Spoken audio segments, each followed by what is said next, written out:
I just got to tell you that I think dating is really shitty and terrible, and I apologize that everyone has to go through this. It kind of feels like we're just playing fuck, marry, kill and Russian roulette at the same time. You know, like anybody you meet in the wild, you're just like, are you gonna fuck me, marry me, or murder me? We'll find out together, you know. But the search is over for me. I am engaged, everybody. It's over. I don't have to keep playing Russian roulette anymore. But I wasn't always engaged, you know. I wasn't always this way. I was also searching in the dark, swatting dicks away left and right. That's what I do. Look at me. So, but I will tell you the story of how I landed on Joey's dick. That's what this set's gonna do. Hi, darling. Okay.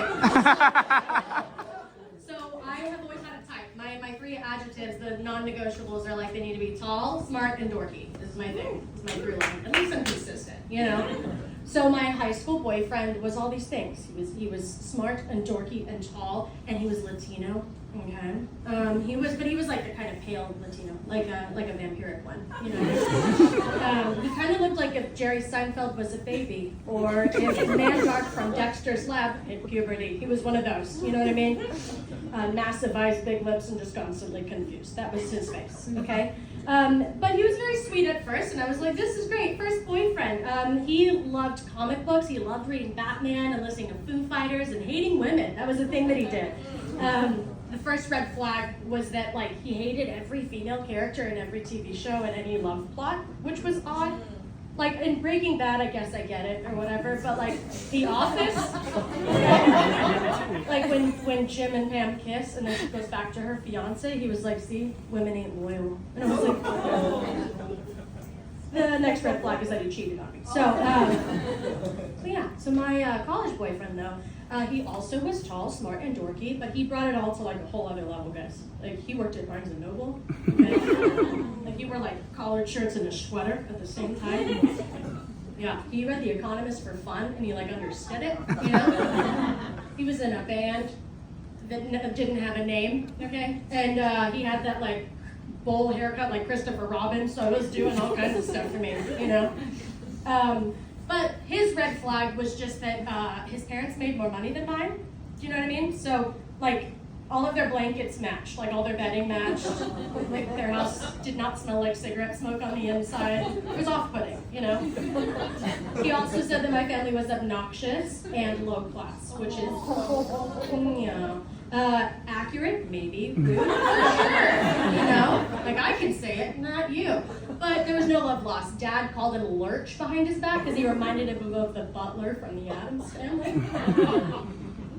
Which is great because it was accurate. But anyway, so we broke up and he became a Republican. So, and then I checked in on my high school boyfriend too, and guess what? Once we broke up, he became a Republican. Yeah, I know. Ominous, right? So then I decided after college, like, I will be single. I will fuck around and find out. Everyone's doing it. Why not, you know? But it turns out I'm bad at sex and flirting. So, like, I don't know what to do when a guy sends me a picture of his penis, okay? So anytime I did get a picture, I would just send a thumbs up emoji. At least not what they're looking for. And then I also like don't know what to do when a guy comes on me, right? I don't know what to say, I guess is the thing. Like, do I just kind of go like, wow, that was a big one. Or like, thank you so much. Or am I supposed to clap like white people doing a plane land? What do you want from me? I'm so confused, you know? But also, another reason I think I'm bad at dating is it does seem like guys turn into Republicans after they fuck me. So I think I've developed a whole other STD, is what's happening.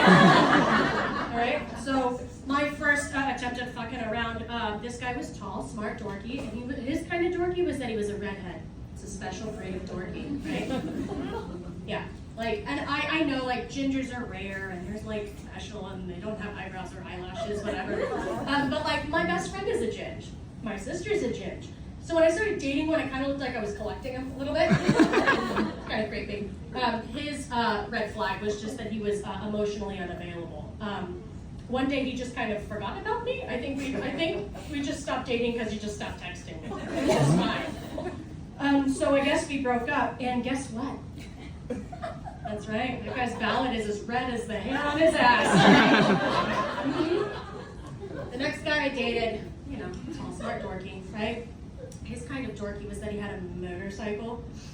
I'm doing motorcycle because it was one of those two-wheeled vehicles that you would see on like an AARP commercial. It was not like a Harley or like a sleek thing that was quiet. It was like loud and slow, and it was like 80% glove compartments. Like it was not a sexy bike. It wasn't.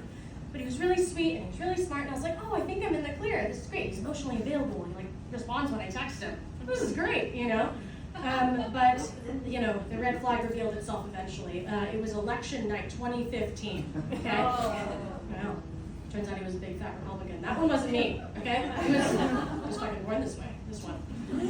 But I should have seen the signs, you know, like Fox News was blaring from the living room as his mom was polishing a gun collection. I wish that was a joke, y'all. It was not. It really happened, okay? Also, his chihuahuas were racist, okay? I'm pretty sure one of them called me illegal on the way out. So, I've never met a dog that didn't like me, except for his chihuahuas. But whatever, it's fine. So anyway, at this point I was like, okay, you know what? I'm just gonna die alone. I'm gonna take up crocheting or something. Fuck it, it's fine, you know? And I was working at a bar, and one day this guy with a beard walked in, and I was like, hey, what can I get for you? And he was like, I love you. And I was like, what? And it was like rum and coke, and I was like, okay. So, and he just kind of kept coming in. He would play pool, he would strike up conversation with me, and now we're gonna get married, so that's pretty cute. So he also ticks all my boxes, you know, like he is tall, he is smart, he is dorky. His kind of dorky is he's a gamer, okay? Gamers have a bad rep, I know, but listen, all right? I never have to wonder where he is, you know? He's either in front of a monitor or like a television, probably both, you know what I mean? Wherever Wi-Fi is probably where he is. It's great, you know? He's really smart. He, you know, if gamers play with like Rubik's Cubes for fun, they can for sure find the clip and try. It's not a problem. But yeah, and they're also supportive as fuck. They want their team to win, you know? I came here and I said like, hey, I'm gonna tell some jokes, probably about your pee-pee, and he showed up like I'm not perfect, but he's pretty fucking close, you know? So, oh, the best part is he seems immune to my STD because 6 years in, he's still a leftist, so. Oh, yeah.